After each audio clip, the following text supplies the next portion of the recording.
est ton Saint-Nom, Seigneur mon Dieu, Papa. Seigneur, tu nous as retirés de loin, Papa. Tu as touché, Seigneur mon Dieu, notre cœur, Seigneur.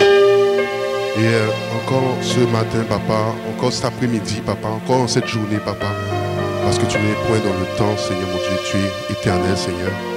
Nous aimerions encore, Seigneur mon Dieu, te remercier d'un cœur vraiment incliné et reconnaissant, Seigneur, Papa.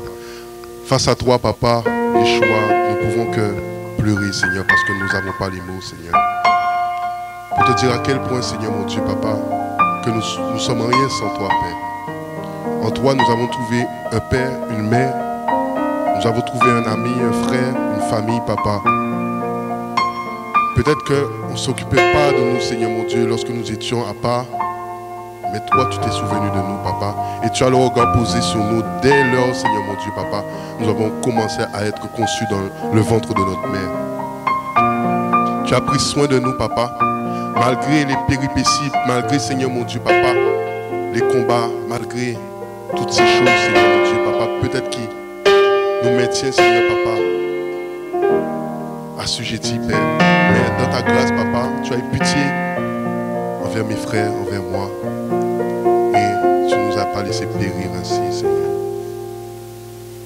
Merci, Papa, pour tout ce que tu fais, Seigneur. Si tu pouvais encore lire dans nos cœurs, Seigneur, afin que nous puissions te remettre, Seigneur mon Dieu. Ces délices, Papa, que tu cherches.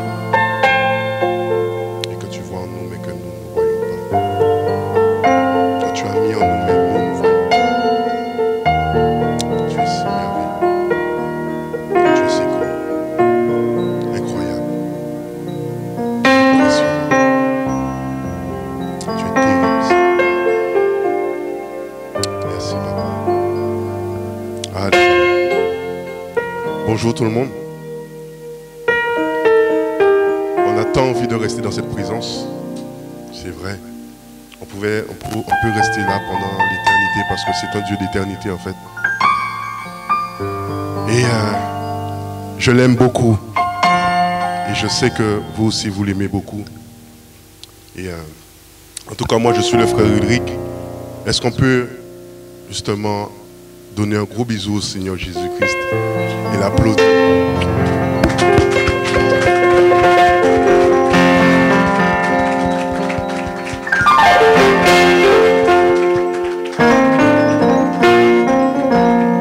Alléluia.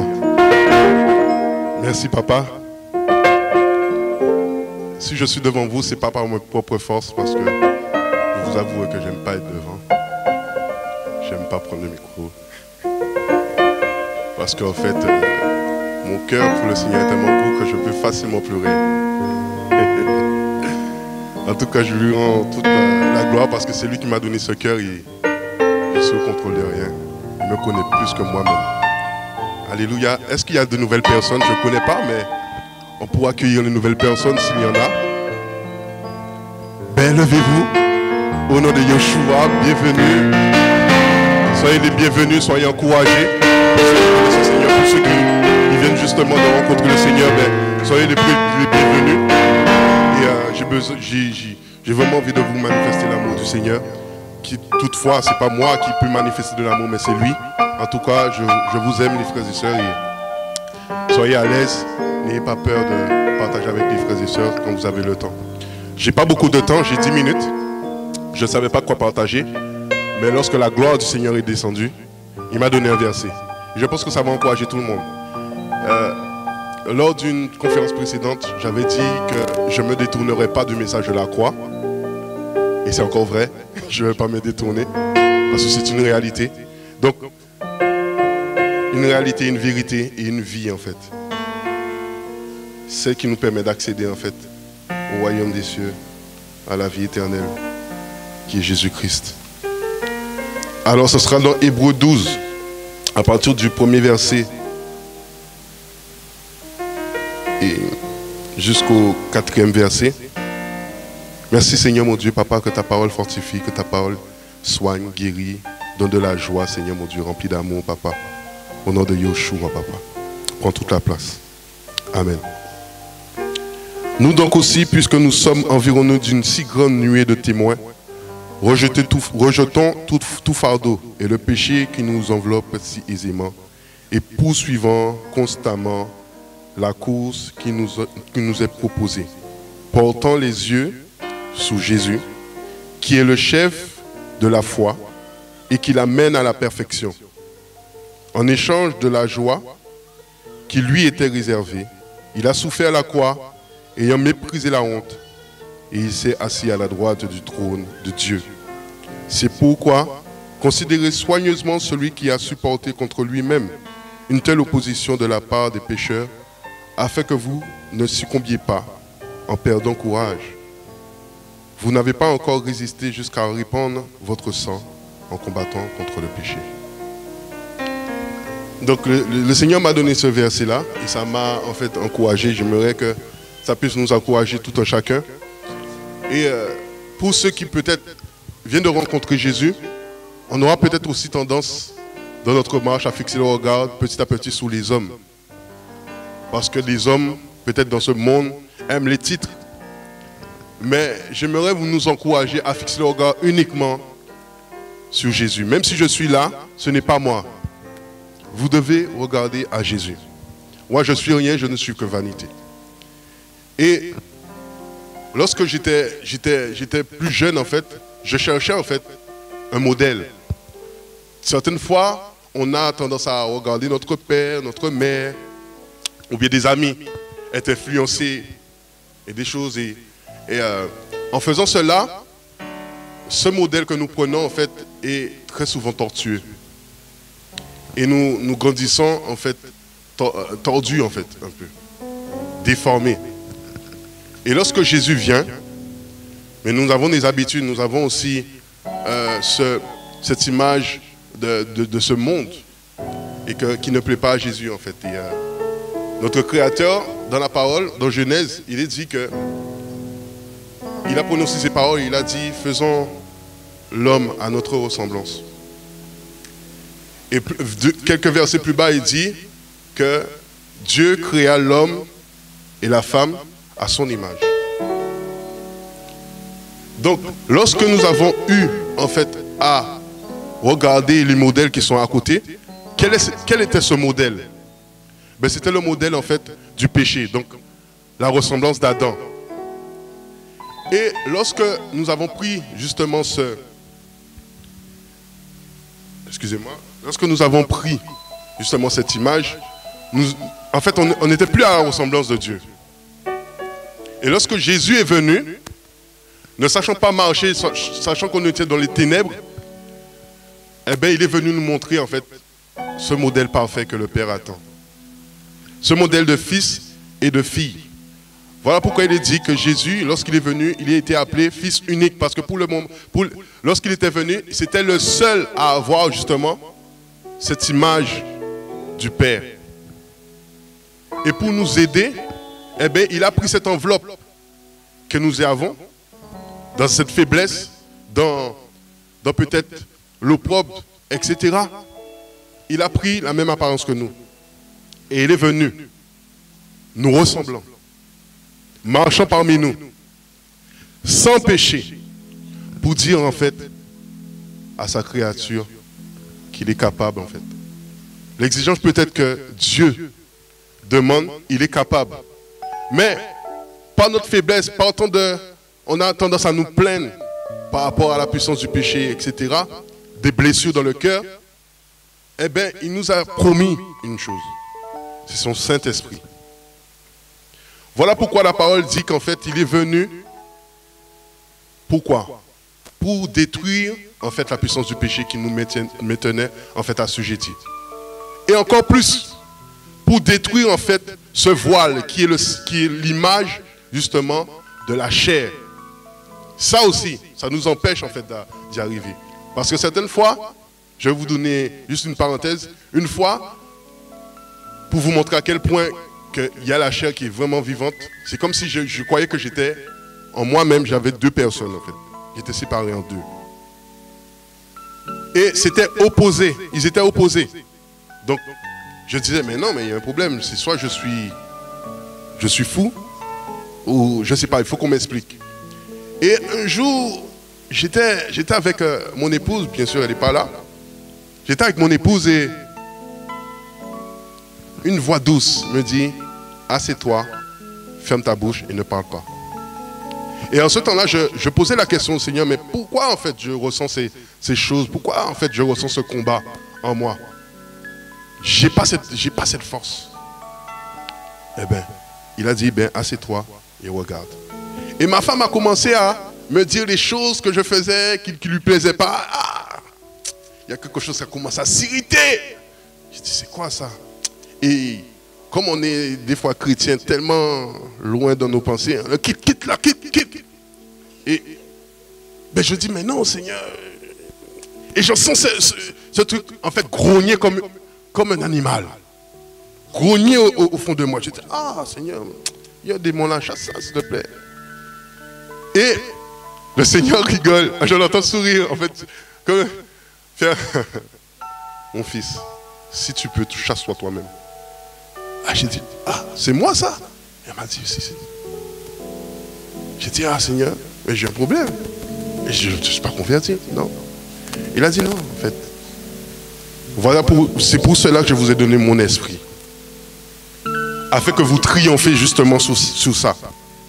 Et voilà pourquoi je vous ai dit, en fait, tous les jours, celui qui veut me suivre porte sa croix.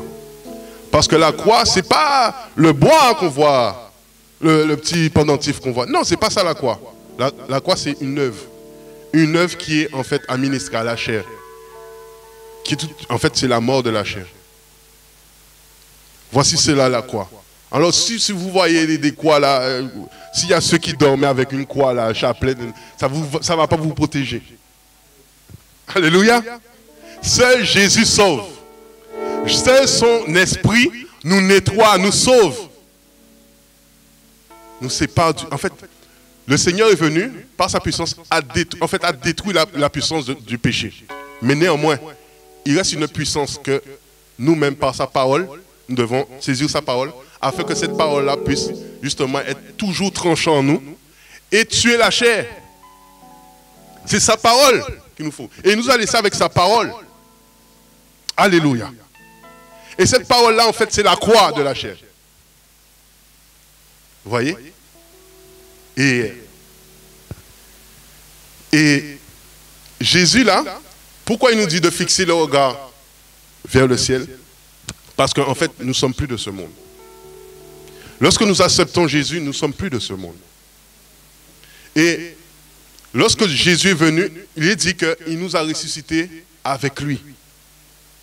Il a ressuscité ceux qui étaient morts en nous, notre esprit.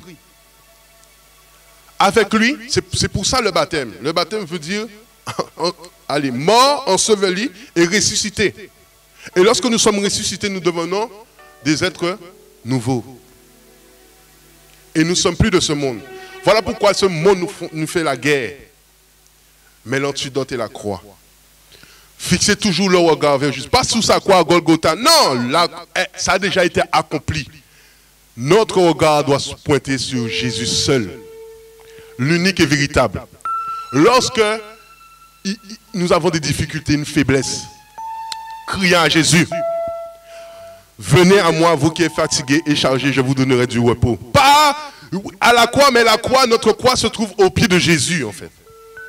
Nous déposons nos fardeaux. Nous déposons tout ce qui nous empêche d'avancer. Et nous demandons au Seigneur de l'aide. Voilà pourquoi nous invoquons son nom. Voilà pourquoi il est content lorsque 2 ou 3 sont réunis en son nom. Et qu'il dit qu'il est là au milieu d'eux. Parce qu'en fait, il sait qu'il il fait un travail en nous. Parce que sans ça, on ne pourra pas y arriver. Donc, si tu ne comprenais pas, si tu voulais avoir des réponses par rapport à la croix, c'est Jésus. C'est celui qui nous transforme. Et c'est celui qui brise la chair. Parce que c'est celui qui a déjà brisé la chair. Qui l'a déjà vaincu, en fait. Et hormis lui, personne n'a de technique pour briser cette chair. Ce n'est que lui. Alléluia. Oh, je suis content. Moi, je suis content.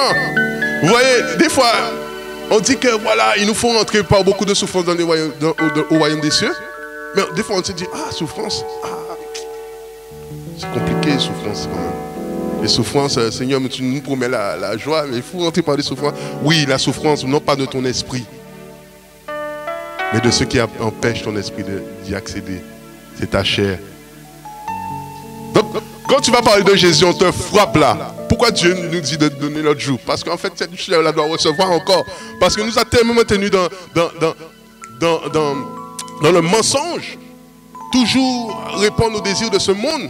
Mais il a besoin d'être détruit. Et c'est ce que, pour ne pas être détruit totalement, esprit, âme et corps, Jésus est venu nous sauver en nous donnant son esprit, afin que nous ayons des esprits. Parce que Dieu est esprit, c'est le Père des esprits. Donc, il nous, en fait, fortifie dans l'esprit, et la chair doit mourir. Voilà pourquoi une graine, la parole dit, si cette graine ne meurt, il n'y a pas de fruit. Mais on doit mourir. Je vous demande, je prends ma soeur, je mets dans la terre, je l'enterre, ce sera difficile pour elle, qu'elle puisse respirer déjà, et rester en vie. Vous voyez?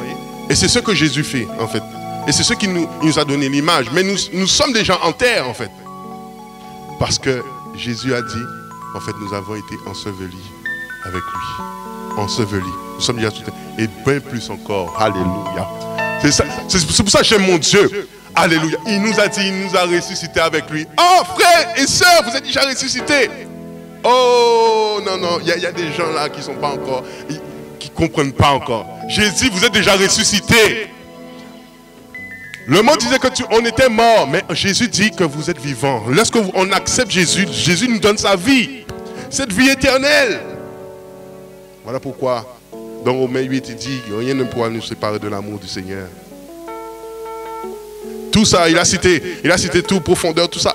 Rien ne pourra nous séparer de l'amour du Seigneur, parce qu'il nous a déjà donné sa vie. Jésus a dit, je suis le chemin, la vérité et la vie. Alléluia.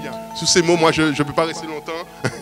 En tout cas, que Dieu vous fortifie et fixons le regard. Oh, le roi des rois. Alléluia. On peut l'acclamer, s'il vous plaît.